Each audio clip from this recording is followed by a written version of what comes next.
মৰমৰ ছাত্ৰ ছাত্ৰীসকল, আমি যোৱাকালি ক্লাছত যিটো পাইছিলোঁ তাৰ পিছৰ পৰা নেহৰু দেৱে উদ্দেশ্য সম্পৰ্কিত যিটো প্ৰস্তাৱ প্ৰেৰণ কৰিছিল, সেই প্ৰস্তাৱৰ পিছত আমি পৰৱৰ্তী পাঠলৈ আৰম্ভ কৰিছোঁ। পৰৱৰ্তী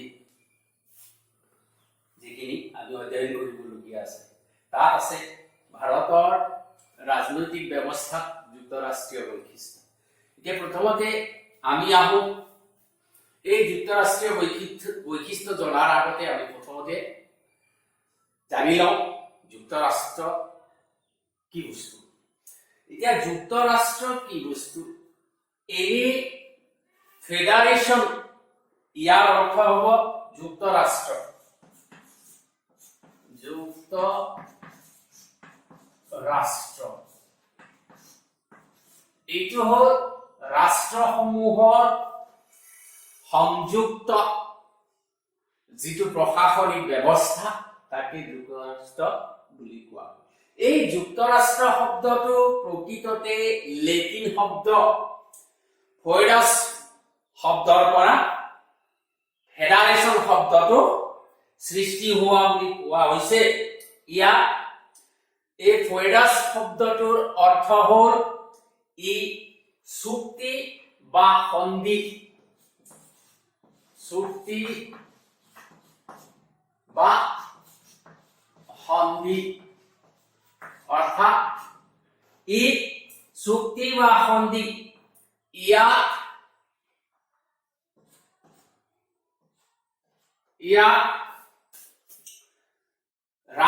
ৰাজ্য ভাৰতবৰ্ষৰ ক্ষেত্ৰত, কিন্তু ভাৰতবৰ্ষৰ ক্ষেত্ৰত ৰাজ্যসমূহৰ সংগঠিত গোট যিটো চুক্তি বা সন্ধি হিচাপে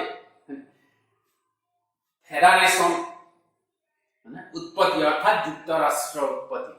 কিন্তু এই ফেডাৰেশ্যন শব্দটো সৃষ্টি হৈছিল প্ৰথমতে আমেৰিকা। আমেৰিকা এখন যুক্তৰাষ্ট্ৰ, ইয়াৰ সংবিধান যুক্তৰাষ্ট্ৰীয় সংবিধান। গতিকে ভাৰতত সংবিধান প্ৰণেতাসকলে ভাৰতবৰ্ষৰ অংগৰাজ্যসমূহৰ যিটো সংঘ বা গোট, সেই গোট বা সংঘ যুক্তৰাষ্ট্ৰ হিচাপে ইয়াক সংবিধানৰ প্ৰণেতাসকলে সেইটো লিখিত ৰূপত প্ৰকাশ কৰিছে। গতিকে ইয়াক যুক্তি বা সন্ধি যিটো ফেডাৰেশ্যন, কিন্তু ই শব্দটোৰ সৃষ্টি আমেৰিকা। গতিকে আমেৰিকা যুক্তৰাষ্ট্ৰৰ গৃহভূমি বুলি কোৱা হয়। যুক্তৰাষ্ট্ৰৰ গৃহভূমি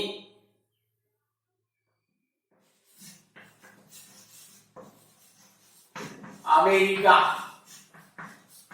আমেৰিকা যুক্তৰাষ্ট্ৰ।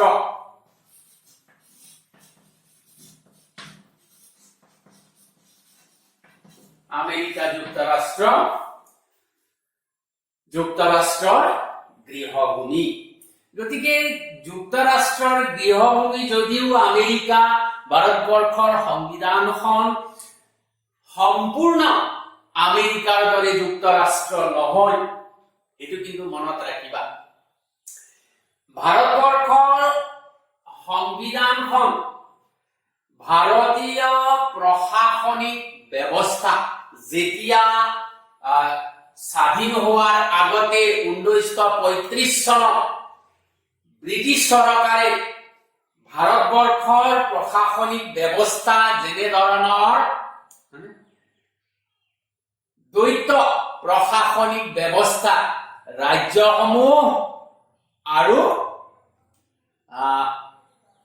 কেন্দ্ৰীয় চৰকাৰ, সেই দুটাৰ মাজত যেনেকুৱা ব্যৱস্থা 1935 চনত ভাৰত চৰকাৰ আইনখনে যুক্তৰাষ্ট্ৰীয় প্ৰৱৰ্তন কৰিছিল, তেনেধৰণৰ ব্যৱস্থা এতিয়াও ভাৰতবৰ্ষত প্ৰচলিত। গতিকে ইয়াত কেন্দ্ৰ চৰকাৰ দুখলপীয়া প্ৰশাসনিক ব্যৱস্থা কেন্দ্ৰীয় চৰকাৰ আৰু ৰাজ্য চৰকাৰৰ মাজত বিভক্ত আছে, যাক ক্ষমতাৰ বিকেন্দ্ৰীকৰণ বুলি কোৱা হয় আৰু ক্ষমতা পৃথক কৰা আছে। ভাৰতবৰ্ষৰ ক্ষমতাৰ ভাগ বিতৰণ ইয়াক কেন্দ্ৰ চৰকাৰ আৰু ৰাজ্য চৰকাৰৰ মাজত ভাৰতীয় সংবিধানে কৰি দিছে। গতিকে এইটো হল ভাৰতীয় শাসন ব্যৱস্থা 1935 চনৰ ব্ৰিটিছ চৰকাৰৰ যিটো ভাৰত চৰকাৰ আইন, অৰ্থাৎ ভাৰত চৰকাৰ আইন মতে আমাৰ দেশখন এতিয়াও তেনেধৰণে প্ৰশাসনিক ব্যৱস্থা চলি আছে। আমেৰিকা যুক্তৰাষ্ট্ৰ যিহেতু যুক্তৰাষ্ট্ৰৰ গৃহভূমি হয়, ঠিক তেনেকৈ ভাৰতবৰ্ষত কিন্তু আমেৰিকা যুক্তৰাষ্ট্ৰৰ দৰে কিন্তু সম্পূৰ্ণ সেই হুবহু একে ধৰণৰ যুক্তৰাষ্ট্ৰৰ ব্যৱস্থা নাই। আমেৰিকা যুক্তৰাষ্ট্ৰ ইয়াত কি হয়, সৰু সৰু ৰাষ্ট্ৰবিলাকৰ সংগত ৰূপ। এই ৰাষ্ট্ৰসমূহক যিটো দেশখনৰ প্ৰশাসনিক ব্যৱস্থা, সেই ৰাষ্ট্ৰবিলাকক বেলেগ ধৰণৰ সংবিধান আৰু গোটেই আমেৰিকা যুক্তৰাষ্ট্ৰ বেলেগ ধৰণৰ সংবিধান, দুটাৰ কাৰণে পৃথক পৃথক সংবিধান তাত প্ৰচলিত। কিন্তু ভাৰতবৰ্ষত তেনেধৰণৰ ৰাজ্যসমূহৰ কাৰণে বেলেগ প্ৰশাসনিক বা সাংবিধানিক ব্যৱস্থা নাই। ইয়াত ভাৰতৰ অখণ্ডতা ৰক্ষা কৰিবৰ কাৰণে, সাৰ্বভৌমত্ব আৰু অখণ্ডতা ৰক্ষা কৰিবৰ কাৰণে ভাৰতীয় অংগৰাজ্যসমূহক সিমান স্বতন্ত্ৰতা দিয়া নাই আমেৰিকা যুক্তৰাষ্ট্ৰৰ নিচিনা।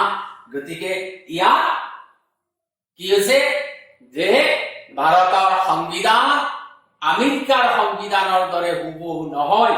ভাৰতৰ সংবিধানক কিন্তু কানাডাৰ সংবিধানৰ লগত কিছু মিল আছে। আমেৰিকা যুক্তৰাষ্ট্ৰত যেনেকে দ্বৈত নাগৰিকত্ব ব্যৱস্থা আছে, ভাৰতৰ সংবিধানত ভাৰতীয় নাগৰিকৰ কাৰণে দ্বৈত নাগৰিকত্ব নাই, যে ষ্টেটৰ বেলেগ বা ৰাজ্যসমূহৰ বেলেগ নাগৰিক আৰু কেন্দ্ৰৰ বেলেগ নাগৰিক, তেনেধৰণৰ পৃথক ব্যৱস্থা নাই। অৰ্থাৎ ভাৰতবৰ্ষত দ্বৈত নাগৰিকত্ব ব্যৱস্থা নাই। যুক্তৰাষ্ট্ৰত কিন্তু আছে, আমেৰিকা যুক্তৰাষ্ট্ৰত দ্বৈত নাগৰিকত্ব ব্যৱস্থা আছে। গতিকে ইয়াক এই ব্যৱস্থা যেনেধৰণৰ ভাৰতৰ সংবিধানখন আছে তেনেধৰণৰ ব্যৱস্থা ৰাজ্যসমূহৰ সংঘ বুলি কোৱা হৈছে। ইয়াত কিন্তু সম্পূৰ্ণ যুক্তৰাষ্ট্ৰ নহয়, ৰাজ্যসমূহৰ সংঘ বুলি কোৱা হৈছে। সেইবাবে এই যিটো ভাৰতীয় যুক্তৰাষ্ট্ৰীয় ব্যৱস্থা অৰ্ধ যুক্তৰাষ্ট্ৰ বুলি ক'ব পাৰো, ব্যতিক্ৰম ধৰ্মী যুক্তৰাষ্ট্ৰ বুলি ক'ব পাৰো, কেন্দ্ৰীভূত যুক্তৰাষ্ট্ৰ বুলি ক'ব পাৰো ভাৰতৰ সংবিধানক বা ভাৰতৰ প্ৰশাসনিক ব্যৱস্থাক। গতিকে ভাৰত এখন যুক্তৰাষ্ট্ৰ হয়, কিন্তু আমেৰিকাৰ দৰে দ্বৈত নাগৰিকত্ব ব্যৱস্থা থকা আৰু ৰাজ্যসমূহৰ কাৰণে বেলেগ সংবিধান আৰু কেন্দ্ৰৰ বাবে বেলেগ সংবিধান তাত প্ৰচলিত। কিন্তু আমাৰ তেনেধৰণৰ নাই। গোটেইখিনি অখণ্ডতা আৰু সাৰ্বভৌমত্ব ৰক্ষা কৰিবৰ কাৰণে ভাৰতৰ নাগৰিক, ৰাজ্যসমূহৰো নাগৰিক। গতিকে বেলেগ নাগৰিকত্বৰ প্ৰয়োজন নাই। গতিকে এই বৈশিষ্ট্যসমূহ বিশ্লেষণ কৰি যদি চোৱা যায়, তেতিয়াহ'লে ভাৰতবৰ্ষক অৰ্ধ যুক্তৰাষ্ট্ৰ, ব্যতিক্ৰম ধৰ্মী যুক্তৰাষ্ট্ৰ বা কেন্দ্ৰীভূত যুক্তৰাষ্ট্ৰ বুলি আমি ক'ব পাৰো। এতিয়া কথা হ'ল, এই ভাৰতবৰ্ষৰ কেন্দ্ৰীয় চৰকাৰ কিন্তু অধিক শক্তিশালী। ভাৰতবৰ্ষ আমেৰিকা যুক্তৰাষ্ট্ৰৰ সেই অংগ ৰাষ্ট্ৰসমূহ পৃথক হম বুলি ক'লে সিহঁতৰ সংবিধানে পৃথক হ'বলৈ দিছে। কিন্তু ভাৰতৰ সংবিধানে কোনো ৰাজ্যসমূহক পৃথক হোৱাৰ স্বাধীনতা বা স্বতন্ত্ৰতা দিয়া নাই। পৃথক হম বুলি ক'লে পৃথক হ'ব নোৱাৰে। কিন্তু মাজে সময়ে নুঠা নহয় এই যিটো পৃথকতাৰ ব্যৱস্থা, মাজে সময়ে এই পৃথক হোৱা ব্যৱস্থাখিনি মাজে সময়ে উত্থাপন হৈ আহিছে। কিন্তু তথাপিও 1983 চনত চৰকাৰীয়া আয়োগে সেই চৰকাৰীয়া আয়োগ গঠন কৰা হৈছিল ভাৰতবৰ্ষৰ সঘনাই হ'বলৈ ধৰা কেন্দ্ৰ ৰাজ্যৰ সংঘাত নিৰাময় কৰিবৰ কাৰণে এই চৰকাৰীয়া আয়োগ গঠন কৰা হৈছিল। গতিকে ভাৰতৰ সংবিধানখন যুক্তৰাষ্ট্ৰৰ সংবিধানৰ দৰে নহয়, ই পৃথক। আৰু এক নতুন নামেৰে ৰাজনৈতিক বিজ্ঞানৰ পণ্ডিতসকলে ইয়াক নামাকৰণ কৰিব বিচাৰে। গতিকে ইয়াক আধুনিক ৰাজনৈতিক পণ্ডিতসকলে এই ভাৰতীয় সংবিধানক সহযোগিতামূলক যুক্তৰাষ্ট্ৰ বুলি আখ্যা দিছে। গতিকে আজি আমি যুক্তৰাষ্ট্ৰীয় বৈশিষ্ট্যসমূহ আমি আলোচনা কৰিলো। এতিয়া আমাৰ কৰণীয়খিনি যিখিনি আমি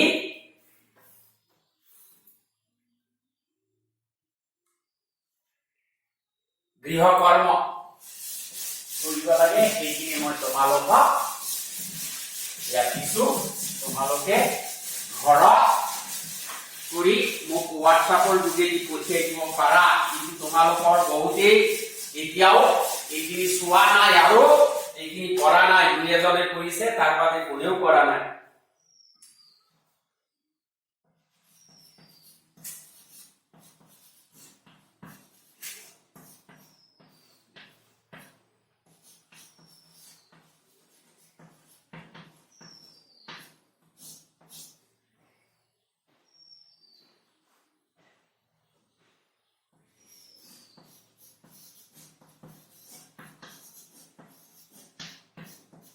ভাৰতবৰ্ষৰ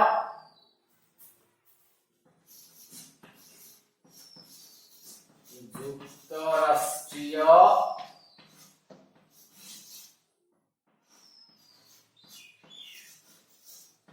ব্যৱস্থা, ভাৰতবৰ্ষৰ যুক্তৰাষ্ট্ৰীয় ব্যৱস্থা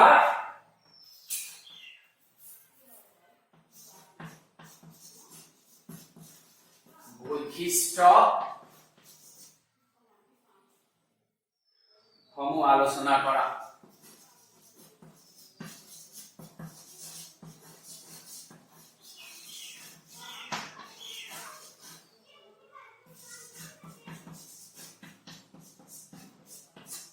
তোমালোকে এই প্ৰশ্নটো লিখি ইয়াৰ উত্তৰটো লিখি মোলৈ প্ৰেৰণ কৰিবা। মই চাই দিম, যদি কৰবাত থাকি যায় মই তাক শুধৰণি কৰি দিম। আজিলৈ আমাৰ আজিৰ শ্ৰেণী ইমানতে সমাপ্ত কৰিম। কালিলৈ